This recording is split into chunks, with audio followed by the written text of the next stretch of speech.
ऋतुकाल में नारी 3 रात्रि तक किसी का मुख न देखे, अकेले में। 1 महीने में 2 बार ऋतुकाल आता है, उसको रजोधर्म 2 बार होता है, तो पहली बार का ही माना जाता है। दूसरी बार किसी दिक्कत बीमारी की वजह से हुआ है, उसमें नारी अपवित्र नहीं होती। वो मंदिर में भी जा सकती है, पूजा भी कर सकती है और रसोई में भी जा सकती है, ऐसा है वर्णन किया गया। लेकिन 3 रात्रि तक अपने पति से भी बात ना करे, बर भी बात ना करे, देवी देवताओं के सन्मुख भी न निकले, यह वर्णन किया गया। वो स्पष्ट लिखा है, क्लीबम्बा ध्रुवस्तंबा व्याधितम वृद्धमेवचा सुखितम दुखितम कापी पति एकम न लंघयेत। क्या कहा?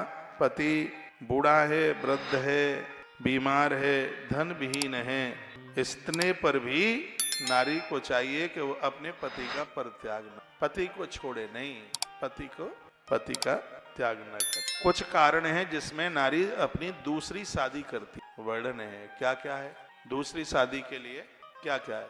पति नपुंसक है, दूसरी शादी करने का उसे अधिकार है। पति घर छोड़ करके चला गया है, उसके अता पता का पता नहीं, तो नारी को दूसरा विवाह करने में किसी भी प्रकार का दोष नहीं लगता। और इसमें लिखा है, यदि पति महात्मा हो गया है, सन्यासी हो गया है, तो नारी को दूसरा विवाह करने पर किसी भी प्रकार का दोष नहीं लगता।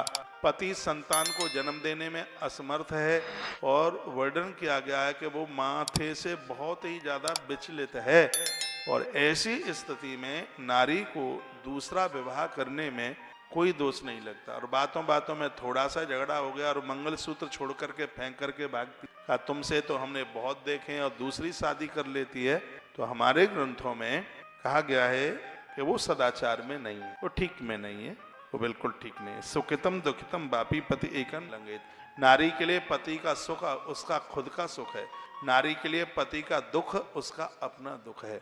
कहा जाता है कि व्यक्ति की परछाई संग छोड़ सकती है, लेकिन ऐसी उसकी पत्नी है जो जीवन के अंत तक अपने पति का कभी साथ नहीं। ये माता पार्वती के सामने वो देवियां सब बातें सुना रही हैं। हरिद्रा कुमकुम चैव सिंदूरम कज्जलादिकम। कहा गया है कि नारी हल्दी का उबटन लगा करके उसे स्नान करे, हाथ में मेहंदी लगाए, आंख में काजल लगाए, इन सब चीजों का वर्णन किया गया।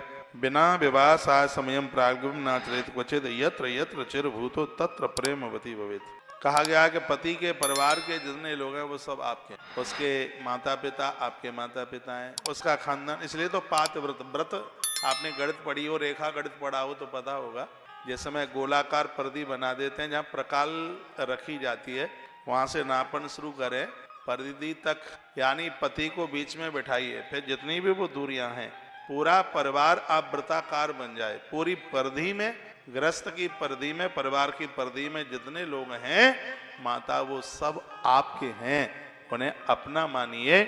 यही पातिव्रत धर्म है। एक ही धर्म एक व्रत नेमा, कायः वचन मन पति पद प्रेम। पति के चरणों में उसकी पूरी श्रद्धा हो, ऐसा वर्णन किया गया। बातें तो बहुत बताई गई हैं, बहुत अद्भुत बातें कही गई हैं, बड़े नियमों का पालन किया गया। नारी स्नान कर रही है या वो वस्त्रों का चयन कर रही है, औरों की तो बात छोड़िए, उसका पति भी उस समय उसके पास नहीं होना चाहिए, ऐसा ग्रंथ में वर्णन किया गया। लोग इतने पुण्य करते हैं, इतना भजन करते हैं, लेकिन फिर कुछ मिलता क्यों नहीं है? क्योंकि पुण्य तो इतने करते हैं, लेकिन पाप करने में, अपराध करने में भी तो कमी नहीं छोड़ रही। ये बात मुझे बड़ी अच्छी लगी है। इसमें लिखा है कि जो पुरुष स्त्री को विवस्त्र देख लेता है, दिन में उसने 10 गोदान भी किए होंगे, तो उसका पुण्य क्षीण हो जाता है, समाप्त हो जाता है, खत्म हो जाता है। इसलिए कहा जाता है कि मातृशक्ति इस तरीके से वस्त्र पहने कि उसको कोई देख ना पाए, उसके अंगों को कोई ना देख पाए, ऐसे नारी के पुण्य बढ़ते हैं। ऐसा जरूरी नहीं है कि छोटे कपड़े पहन करके ही नारी अच्छी लगती है। हमारे इन ग्रंथों को, पुराणों को पढ़िए। माता जानकी की वेशभूषा, हमारे देवियों की वेशभूषा का खूब वर्णन किया है ग्रंथ। तत्पश्चात एक रूपा भवेत पुण्या संपत्सु च विपत्सु च। देखो, मैं तो श्लोक बोल के व्याख्या कर रहा हूँ, इसलिए मेरी हर बात मजबूत है। क्या गया? पतिव्रता स्त्री सदैव संपत्ति तथा विपत्ति दोनों अवस्था में एक जैसी रहे। पति के पास अमीरी है तो भी वैसी, और गरीबी है तो भी वो वैसी ही। जब उसको सब छोड़ देते हैं तब पत्नी ही तो उसकी सहायक बनती है।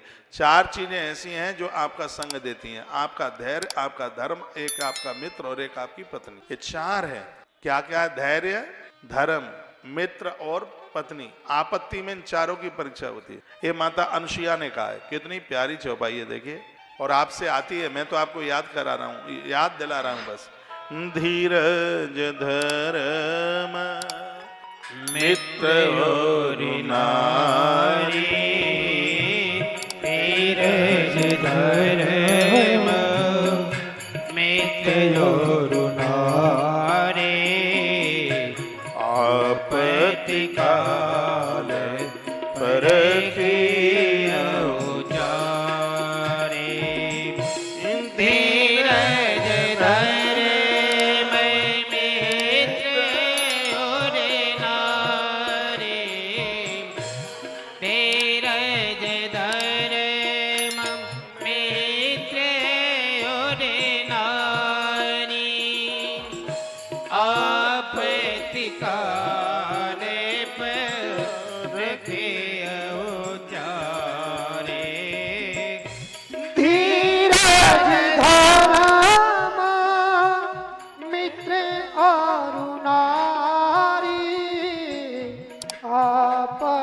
आपत्तिकाल परखिए चारी। श्री राम जय राम, जय जय राम, अवधि बिहारी सीताराम।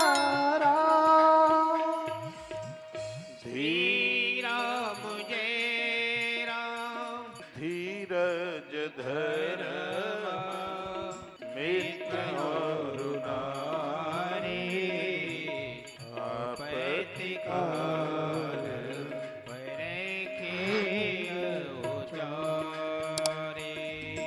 आपत्ति के समय में ये चारों अपने सहायक बनते हैं। सुनिए, आपका ध्यान इधर हो। आपका धैर्य जब सब छोड़ देंगे, ये आपका सहायक बनेगा। आपकी गृहिणी, आपकी और आपका, ये चार हैं जो आपका कर्ण जैसी करता हो। खूब समझाया और छोड़ा नहीं। उसने मित्र धर्म को निभाया। भगवान ने अपने हाथ